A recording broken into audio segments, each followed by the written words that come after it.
நண்பர்களே, ஆண்மை சக்தியை அதிகரிக்கக்கூடிய இயற்கையான ஒரு மருத்துவ குறிப்பை பற்றி தான் நம்ம இந்த வீடியோவில் பார்க்க போகிறோம். ஸோ முடிந்தளவுக்கு இந்த வீடியோவை ஸ்கிப் பண்ணாமல் முழுமையாக பாருங்கள். சரியான தூக்கம் இல்லாமை, சரியான ஊட்டச்சத்து உள்ள உணவு உண்ணாமை, எப்போதும் செல்போனிலேயே வாழ்க்கை நடத்துவது, மன அழுத்தம், வேலைப்பளு என தொடர்ந்து மன நிம்மதி இல்லாமல் இருப்பது, இது போன்ற பல காரணங்களால் தாம்பத்திய வாழ்க்கை கூட பெருமளவு பாதிக்கப்படுகிறது. இதன் காரணமாக தம்பதிகள் இருவருக்கும் இடையே கருத்து வேறுபாடு ஏற்பட்டு கடைசியில் விவாகரத்து வரை செல்கிறது. இன்றைய காலகட்டத்தில் ஆண்களுக்கு ஆண்மை குறைவு பிரச்சனை அதிகரித்து வருகிறது. உண்மையிலேயே மற்ற பிரச்சனைகளை விட இந்த பிரச்சனை தான் அவர்களுக்கு பெரும் பிரச்சனையாகவே இருக்கிறது. நீரிழிவு நோயாளிகளுக்கு சிறந்த மருந்தாக விளங்கும் கோவைக்காயைப் போல அந்த கொடியில் உள்ள இலைகளும் மருத்துவ குணம் கொண்டுள்ளது. வேலிகளிலும் தோட்டங்களிலும் தன்னிச்சையாக வளர்ந்துள்ள இந்த கீரை இனிப்பு, கசப்பு என 2 வகையான ருசிகளையும் கொண்டது. கற்கோவை, வரிக்கோவை, அம்பைக்கோவை, செங்கோவை, கருங்கோவை என 5 வகை கோவை உள்ளதாக சித்த மருத்துவத்திலும் குறிப்பிடப்பட்டுள்ளது. கசப்பு சுவை கொண்ட கோவைக்கீரையை மசியல் செய்தோ பொரியல் செய்தோ சாப்பிடலாம். இது உணவு ஜீரணத்திற்கு ஏற்றது.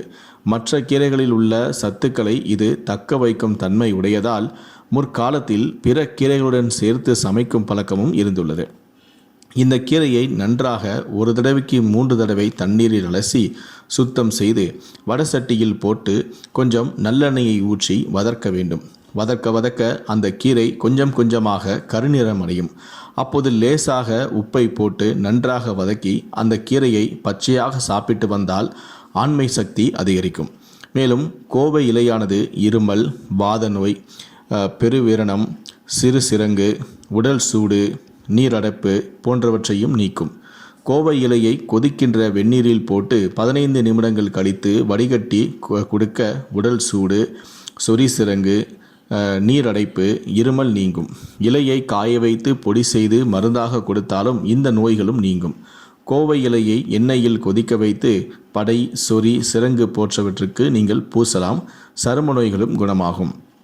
கோவைக்கீரையானது கண்ணுக்கு குளிர்ச்சியை தரக்கூடியது. கோவை இலையை அரைத்து சாதாரண புண்ணுக்கும் அம்மையினால் உண்டான ரணங்களுக்கும் மேலே பூச அந்த புண்களும் ஆறும். கோவை இலைச்சாறு, கருஞ்சீரக பொடி 5 கிராம் சேர்த்து அரைத்து படை மீது பூசி 1 மணி நேரம் கழித்து குளிக்கவும். தொடர்ந்து பூசி வர அது குணமாகும். கோவை இலையில் கால்சியம், பாஸ்பரஸ், போரான், இரும்புச்சத்து ஆகியவையும் நிறைந்து காணப்படுகிறது. கோவை இலைகளை வேப்ப எண்ணெயில் வதக்கி வீக்கத்தின் மேல் பற்று போட்டு வந்தால் அந்த வீக்கமும் குறையும். தோலில் ஏற்படும் சொறி, சிரங்கு இவற்றை குணப்படுத்தவும் தோலில் ஏற்படும் அலர்ஜியை தடுக்கவும் கோவை இலை பயன்படுகிறது.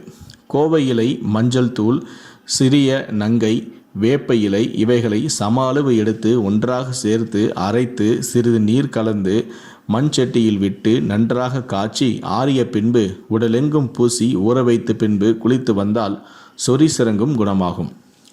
கோவை இலையை கசாயம் செய்து அருந்தி வந்தால் உடல் வெப்பமும் சீராக இருக்கும். கண்களும் குளிர்ச்சி பெறும். சிலருக்கு வியர்வை வெளியேறாமல் வியர்க்குறுகளாக நீர் கோர்த்து கொள்ளும். இவை சில சமயங்களில் வேனல் கட்டிகளாகவும் மாறவும் வாய்ப்புள்ளது.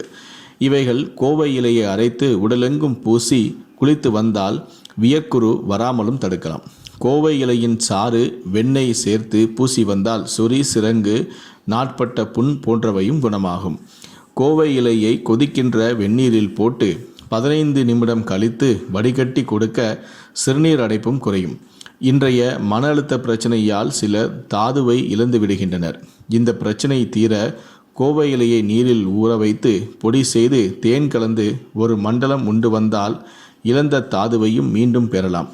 இவைகள் மருத்துவரின் ஆலோசனைகளை பெறவும் மிகவும் அவசியமானது.